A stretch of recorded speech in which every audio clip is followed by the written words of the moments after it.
the outing. Right, class 6. Right, class 6. I'm talking. I want complete quiet. And that includes you, David Alexander. Yes, you. No need to turn around, David. There aren't any other David Alexanders here, are there? Louise, it isn't absolutely necessary for your watch to play us London's Burning just now, is it? Right.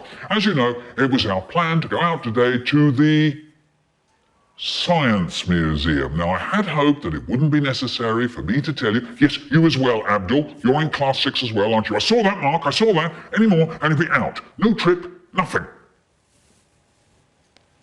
I had hoped that it wouldn't be necessary for me to tell you how to behave when we go on a trip, but, and this is a big but, you haven't heard a word I've said, have you, Donna? This is a big but. I have to tell you how to behave, don't I?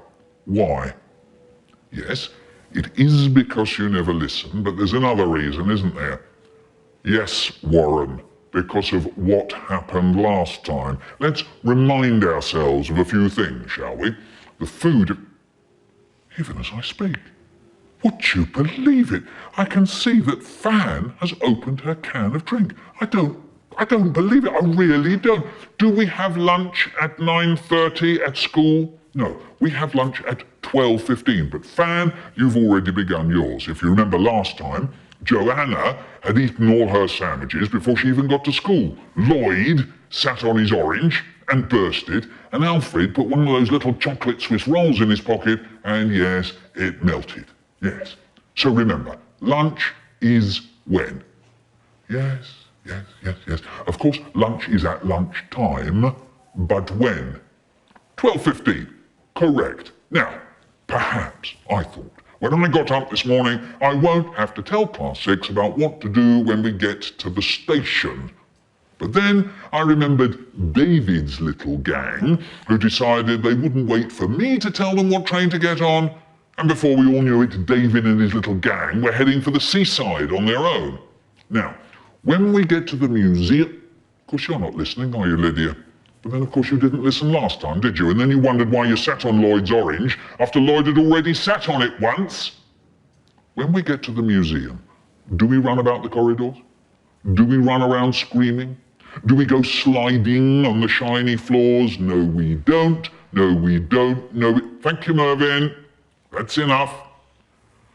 I'm very glad you've got jam in your sandwiches, Mervyn.